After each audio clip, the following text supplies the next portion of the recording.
Hello दोस्तों, मैं दीपेन सिंह आप सभी का एक बार फिर से आपके अपने YouTube channel Radhe study hub में स्वागत करता हूं।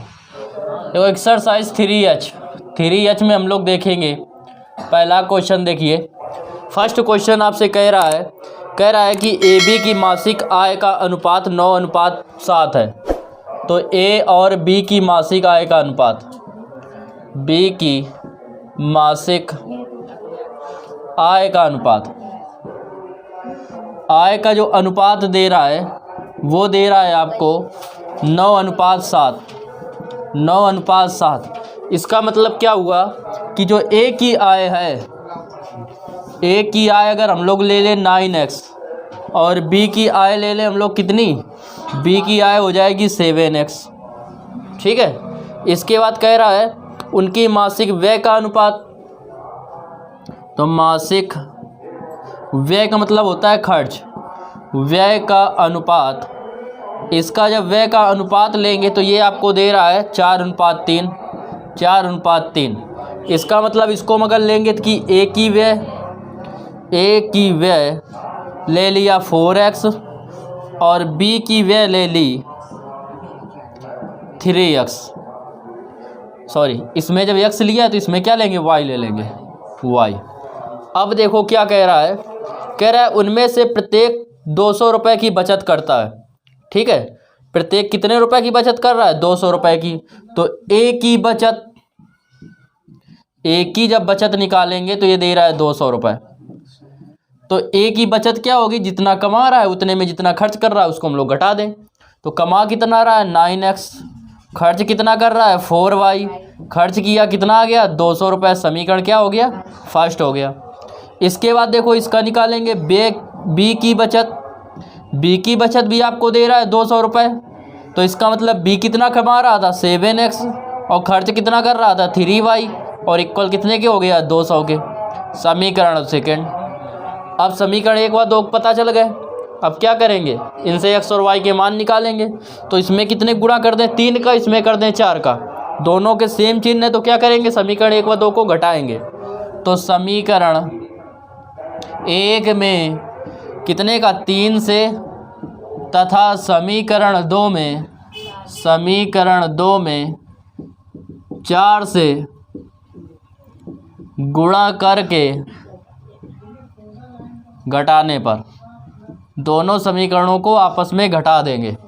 जब घटाएंगे हम लोग तो देखेंगे इसमें हम लोग कर रहे हैं 3 का गुणा। तो जब इसमें 3 का गुणा करेंगे 9 त्रिक कितना होगा 27। तो ये आ जाएगा 27x। ये होगा 4 चौको 16, 4 तई 3 का कर रहे हैं तो 3 से करेंगे 3 चौको 12y। इसमें 4 का गुणा कर रहे हैं 7 चौक 28x। और ये जब माइनस पहले से और इसमें घटाना तो हो जाएगा प्लस का 12y बराबर। इसमें हम लोग करेंगे कितने का 3 का, तो 3 दूनी 6, 600 माइनस इसमें करेंगे हम लोग कितने का 4 का, तो 4 दूनी 800। यहाँ तक बात क्लियर हुई।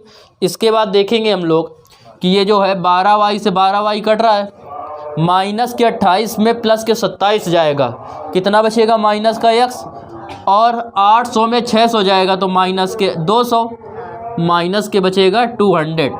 अब माइनस से माइनस कट गया तो x का मान कितना आ गया 200 रुपये आ गया।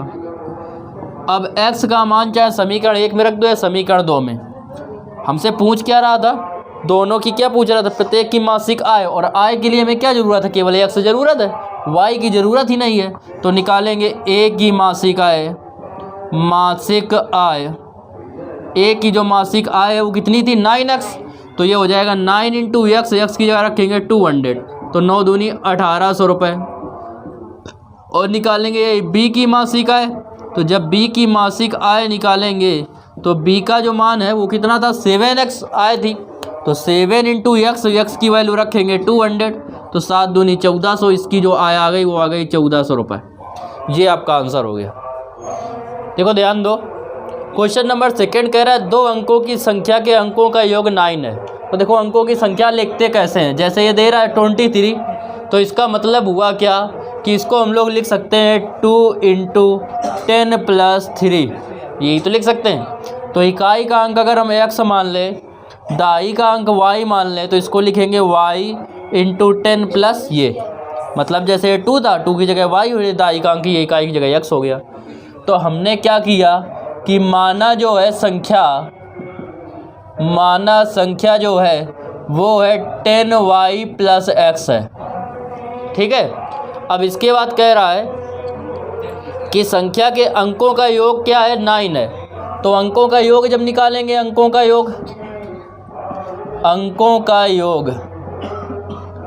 योग हो गया आपका x + y, और इतना आपको क्या दे रहा है, इतने बराबर x + y बराबर वो दे रहा है आपको कितने के, 9 के।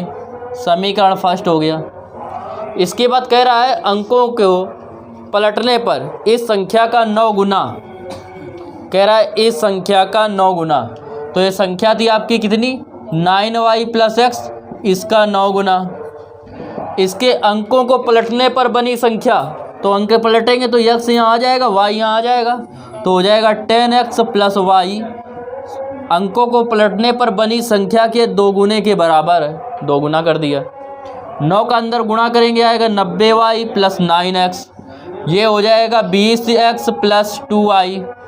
अब देखो x वाले एक तरफ, तो इसको उस तरफ ले जाएंगे, तो 20x और माइनस कितना बचेगा, 2y आ जाएगा। 20x - 9x, ये 2y था, इसको भी इस तरफ लाए तो इस तरफ था ये 90y, ये इस तरफ आएगा माइनस के 2y = 0। 20 में 9 घटा देंगे, कितना बचेगा, 11x। 9 2 कितना हो गया, 20 में 90 क्या कर रहे हैं, 9 घटाया 11x आया, और 90 में 2 घटाएंगे कितना आएगा, 88। 88y = कितने के, 0 के। इससे देखो हम लोग 11 कॉमन ले सकते हैं। 11 जब कॉमन लेंगे तो x बचेगा, x - 8y = 0। 11 में भाग दिया, x बचा, 11 का 88 में भाग दिया, 8 बचा। इस तरफ गुणा में था, इस तरफ भाग में जाएगा, 0 के भाग में जाएगा, क्या बचेगा, 0 बचेगा। तो आ जाएगा x - 8y = 0। ये समीकरण हो गया सेकेंड। समीकरण 1 और समीकरण 2 में देखेंगे x का मान बराबर है। जब x का मान बराबर है तो हम लोग क्या करेंगे, दोनों समीकरण में चिन्ह सेम है, तो समीकरण 1 व 2 को घटा देंगे। तो समीकरण 1 व 2 को घटाने पर 1 व 2 को जब हम लोग घटाएंगे, 1 व 2 को जब घटाएंगे तो देखेंगे 1 दे रहा था x + y, इसको घटाएंगे, इसकी चिन्ह बदलेंगे तो आएगा -x + 8y, और इक्वल ये था 9, और 9 में 0 घट जाएगा तो बचेगा -0। x से x कट गया, ये आ जाएगा 9y = 9। 9 से 9 कट गया, y बराबर कितने के आएगा, x के। y का मान समीकरण 1 में रख दो, तो y का मान समीकरण 1 में रखने पर, समीकरण 1 में जब हम लोग रखेंगे y का मान, तो y दे रहा है यहाँ पे रखेंगे x + 1 बराबर 9, तो x बराबर 9 - 1, तो x बराबर आएगा 8 के। हमें चाहिए संख्या, तो संख्या क्या दी, 10y + x, 10y + x, तो 10 × y की जगह कितना रखेंगे 1, और प्लस x की जगह पे कितना रखेंगे 8, तो 10 एकम 10, और 10 में 8 जोड़ेंगे 18, तो संख्या क्या आ गई, 18 आ गई। देखो ध्यान दो, क्वेश्चन नंबर 3 देखिए।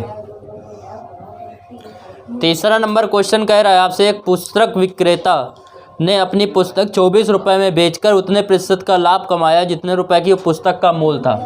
तो माना पुस्तक का क्रय मूल, पुस्तक का क्रय मूल, ध्यान से समझिए, क्रय मूल हम लोगों ने मान लिया 100 रुपये, तो इसका जो प्रतिशत लाभ होगा या लाभ प्रतिशत होगा वो भी आपका कितना हो जाएगा, लाभ प्रतिशत, वो x% का होगा, क्योंकि कह रहा है कि उतने लाभ प्रतिशत होता है जितने की उसने खरीदी थी। अब विक्रय मूल दे रहा है आपको 24 रुपये, विक्रय मूल बराबर है 24 रुपये के। अब देखो विक्रय मूल का फार्मूला क्या होता है, फार्मूला होता है क्रय मूल प्लस क्रय मूल इंटू लाभ प्रतिशत बटे 100 बराबर विक्रय मूल के। विक्रय मूल दे रहा है 24 रुपये, क्रय मूल निकालेंगे, क्रय मूल कितना है 100 रुपये, क्रय मूल्य एक्स, लाभ प्रतिशत एक्स का, ये प्रतिशत के कारण नीचे 100 है, बराबर 24 के। ये इसमें 100 एलसीएम लेंगे, 100 का इधर गुणा होगा 100x प्लस ये हो जाएगा एक्स स्क्वायर बराबर 24 के। ये इधर जाएगा तो 100x प्लस एक्स स्क्वायर बराबर हो जाएगा 2400 हो जाएगा। इसके बाद ये एक्स स्क्वायर प्लस 100x ये इस तरफ आएगा माइनस के 2400 इक्वल 0। 2400 के x से फैक्टर कीजिए कि 100 आ जाए तो ये हो जाएगा 120x और माइनस के 20x, 12 दूनी 24, 2400 आ जाएगा। 120 में 20 घटाएंगे 100 आ जाएगा, माइनस के 2400 बराबर 0। इन दोनों में x कॉमन मिल रहा है। जब x इसमें कॉमन लेंगे तो ये बचेगा इसमें x, इसमें बचेगा प्लस के 120, तो x प्लस 120। यहाँ पे माइनस है तो माइनस का चिन्ह कॉमन लेंगे। दोनों में 20 से भाग चला जाएगा तो 20 कॉमन लेंगे, तो जब 20 इसमें कॉमन लेंगे तो 20 का इसमें भाग देंगे तो बचेगा x। और जब हमने माइनस लिया तो चिन्ह दोनों के बदल जाएंगे तो दोनों प्लस हो जाएंगे। 20 का इसमें भाग देंगे बचेगा 120 और बराबर कितने के 24 के 0 के। अब देखिए इसमें होल कॉमन मिल रहा है x प्लस 120, बचेगा x माइनस 20 इक्वल 0। इसको ले लो आप, यदि x माइनस 20 इक्वल 0 तो x इक्वल हो जाएगा 20। आपसे क्या पूछ रहा था, क्वेश्चन में पूछ रहा है आपसे कि क्रय मूल्य ज्ञात कीजिए, तो ये क्रय मूल्य आ गया, क्रय मूल्य आ गया 20 रुपये। ये आपका आंसर है।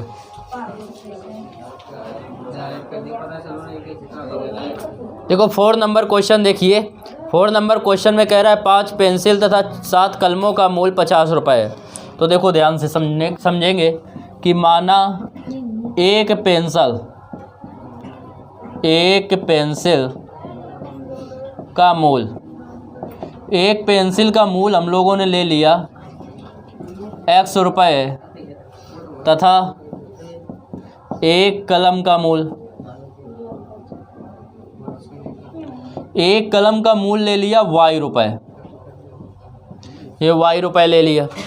इसके बाद कह रहा है कि 5 पेंसिल और 7 कलमों का मूल्य, तो एक का x है तो 5 का हो गया 5x, एक का y है 7 का हो गया 7y, और उसके हिसाब से कितने रुपए है 50 रुपये, तो 50 हो गया समीकरण फर्स्ट। फिर आपसे कह रहा है कि 7 पेंसिल और 5 कलमों का मूल्य, तो 7 पेंसिल और 5 कलमों का मूल्य आपको कितने रुपए दे रहा है 46 रुपये दे रहा है, तो 46 ले लो समीकरण सेकेंड। अब देखो दोनों के अलग अलग मान दिख रहे हैं, जो इसमें x का है वो इसमें y का है, जो इसमें x का है वो इसमें y का है। और इस टाइप के थे तो हमने बताया था दोनों समीकरणों को सबसे पहले जोड़ लो या बराबर करके सॉल्व कर लो, लेकिन जोड़ने से और सिंपल हो जाएगा। तो क्या करेंगे, समीकरण 1 व 2 को जोड़ने पर इनको जोड़ लीजिए। बराबर करके तो सॉल्व ही कर सकते हैं, लेकिन और इजी मेथड ये है, जब जोड़ेंगे तो ये दोनों जुड़ जाएंगे। 7 5 कितना हो जाएगा 12x, ये हो जाएगा 12y, और इनको जब आपस में जोड़ेंगे तो 96। 12 से भाग देंगे, इसमें 12 से भाग देंगे x, इसमें 12 से भाग देंगे y, इसमें 12 से भाग देंगे 8। समीकरण हो गया थर्ड। आप चाहे समीकरण 1 व 2 से लेके सॉल्व कर लो, चाहे समीकरण 1 व 3 से सॉल्व कर लो। क्या करेंगे, समीकरण 1 इसमें 3 में कितने का गुणा कर दें 5 का, तो x का मान बराबर हो जाएगा।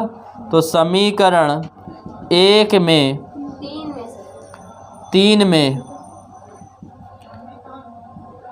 5 से गुणा करके समीकरण 1 व 3 को घटाने पर जब घटाएंगे इनको हम लोग, तो हम लोग देखेंगे कि ये दे रहा था इसमें 5 का गुणा कर रहे हैं, तो आ जाएगा 5x, या पहले वाले को लिख लो, दे रहा है 5x प्लस 7y, इसमें 5 का गुणा करके घटा रहे हैं तो -5x माइनस 5y, ये पूरा 50 ही रहेगा। इसमें जब हम लोग कितने को गुणा कर देंगे 5 का, तो 5 अट्ठे 40 हो जाएगा। 5x से 5x कट गया, इसमें हम लोग घटाएंगे, 7 में 5 जाएंगे बचेगा 2y, ये बचेगा 10, 2 से डिवाइड कर देंगे तो y बराबर आ गया 5 रुपये। ये किसका है, एक कलम का मूल्य। एक कलम का मूल। इसके बाद आपसे कह रहा है y का मान क्या करो, समीकरण 3 में रख दो। y का मान समीकरण 3 में रखने पर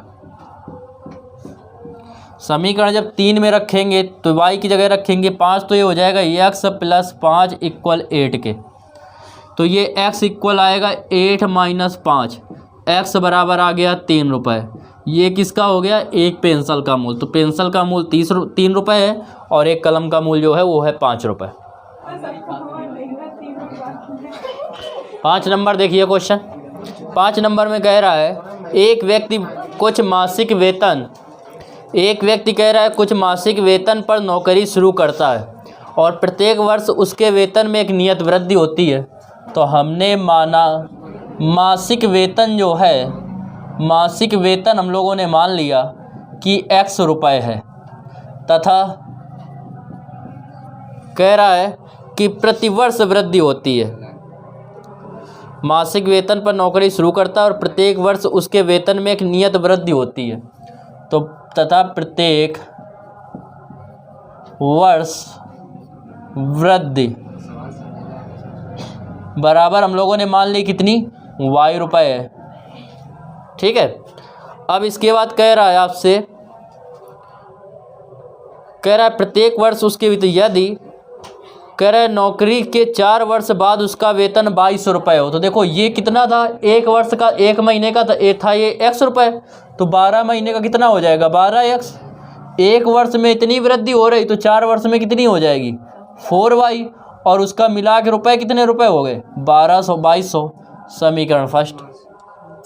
कह रहा है यदि वह 15 वर्ष करता तो एक वर्ष में कितने होते, ये तो 12x ही रहते, लेकिन ये कितना हो जाता 15y, और उसके हिसाब से कितने रुपए होते 2750। समीकरण सेकंड। ये मासिक बात इसको मासिक लिया है तो वार्षिक बदलने के लिए हम लोग क्या कर रहे हैं, 12 का मल्टीप्लाई कर रहे हैं। अब समीकरण 1 व 2 को घटाने पर,